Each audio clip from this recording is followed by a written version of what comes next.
10वी संस्कृत बोर्ड परीक्षेमध्ये अतिशय महत्त्वाचा हा प्रश्न आहे। षष्ठ विभागामध्ये 6व्या विभागामध्ये अपठित गद्य आणि अपठित पद्य एकूण गुण असतात, त्याला 8 गुण। आणि त्यामध्ये बऱ्याच मुलांचा हा गोंधळ होतो की प्रातिपदिकम लिखत म्हणजे काय। हा प्रश्न येतो 1 गुण साठी। लक्षात घ्या, प्रातिपदिकम म्हणजे मूळ शब्द, बेसिक वर्ड। प्रातिपदिक म्हणजे मूळ शब्द। आता उदाहरण घेते तृणाय। तृणाय मध्ये मूळ शब्द काय येतोय? तृण। तो तृण म्हणजेच प्रातिपदिकम, हे बरोबर आहे। पण जर कोणी तृणह लिहित असेल तर ते चुकीचं आहे। विसर्ग देणं सुद्धा त्या ठिकाणी अपेक्षित नाही। फक्त काय घ्यायचं? मूळ शब्द। जसं आपण घेतलं की देव, कंसामध्ये अकारांत पुल्लिंग शब्द, देवाय, त्याचं प्रातिपदिक देव देव, देवस्य देव, मालया माला, वनम वनम। वनम हे सुद्धा प्रातिपदिक नाही। वनम हे शब्दरूप आहे आणि त्या शब्दरूपामध्ये प्रातिपदिक आहे वन। सह। आता बघा, तृणामध्ये तृण कळतंय, पण सह काय? हे आहे तद सर्वनाम आहे आणि पुल्लिंग आहे। म्हणजे त्यांना काय लिहायचं? तद सर्वनाम, कंसामध्ये लिहायचं पुल्लिंग। अशा प्रकारे हा प्रश्न असतो। प्रातिपदिकम लिखत म्हणजे मूळ शब्द लिहा, त्या शब्दात त्या शब्दरूपाचं मूळ त्या ठिकाणी आपल्याला लिहायचं असतं। 1 गुण त्यासाठी आपल्याला विचारला जातो। 100% हा प्रश्न असतोच। नंतर प्रश्न आहे बघा, कारक परिचय कृत। आता कारक म्हणजे काय आपल्याला माहिती आहे। एकूण कारक किती आहेत? 6 कारक आहेत। कोणते कोणते कारक आहेत बरं? इथं मी नाव लिहून देतोय। कर्ता कारक आहे प्रथमा विभक्तीसाठी, कर्म कारक आहे द्वितीयासाठी, करणम तृतीया विभक्ती, संप्रदानम चतुर्थी, अपादानम पंचमी, षष्टीला कारक नाही। लक्षात ठेवा, षष्टी विभक्तीसाठी कारक नाही। आणि शेवटी आहे अधिकरणम, सप्तमी विभक्तीचं कारक आहे अधिकरणम। लक्षात घ्या, हे तुम्ही लिहून घ्या। हे आहेत कारक आणि हे आहेत विभक्ती।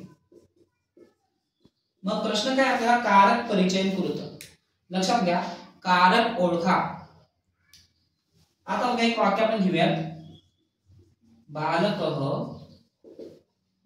भोजनम करोति।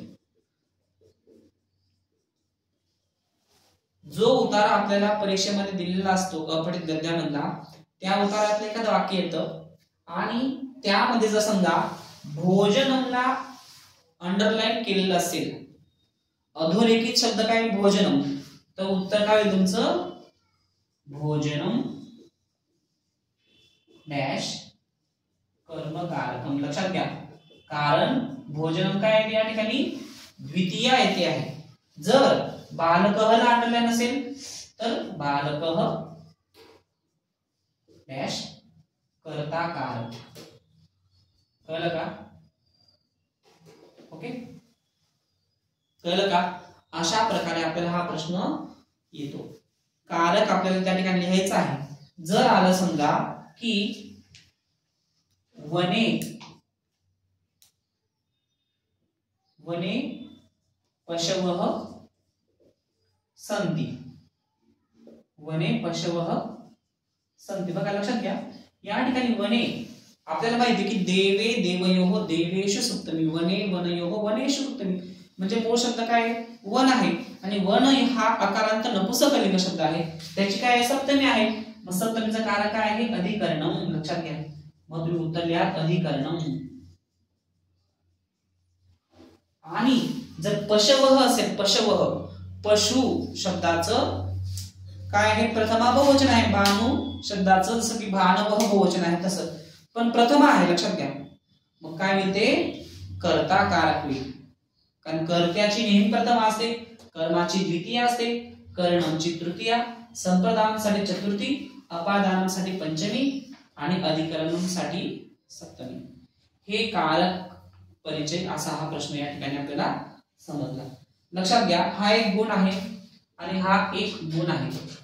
6 तून 4 अपठित गद्यामध्ये 6 तून 4 आपल्याला लिहायचे असतात.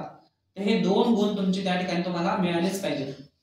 बाकी तर प्रश्न पूर्ण वाक्याने उतरत किंवा सत्यम सत्यमिती लिखत अशा प्रकारे असतात आणि माध्यम भाषा सरलार्थ लिखत हे सुद्धा फार सोपं असतं.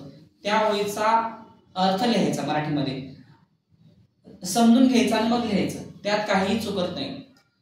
किंवा जरी चुकलं त्याच्यात तरी बाकीच्या आपल्याला 6 तून 4 लिहायच्या. 4 जरी तुमच्या बरोबर आले तर तुम्हाला त्या ठिकाणी 4 पैकी 4 गुण मिळणार आहेत. म्हणून सांगतो नेहमी की सगळं लिहून यायचं, विथ ऑप्शन्स सगळं लिहिणं अपेक्षित असतं. अशा प्रकारे हा प्रश्न षष्ठ विभाग अपठित गद्य. पद्य तर सोपं असतं, अपठित पद्य ते तुम्हाला समजेलच. त्या ठिकाणी बघा, पद्यामध्ये पण ते असतं की एक वाक्यन उत्तरं लिखत किंवा समानार्थकम शब्दम लिखत किंवा मग जाग चित्रम पूरयत, अशा प्रकारचा प्रश्न पद्य विभागामध्ये विचारला जातो. ते पण सोपंच आहे.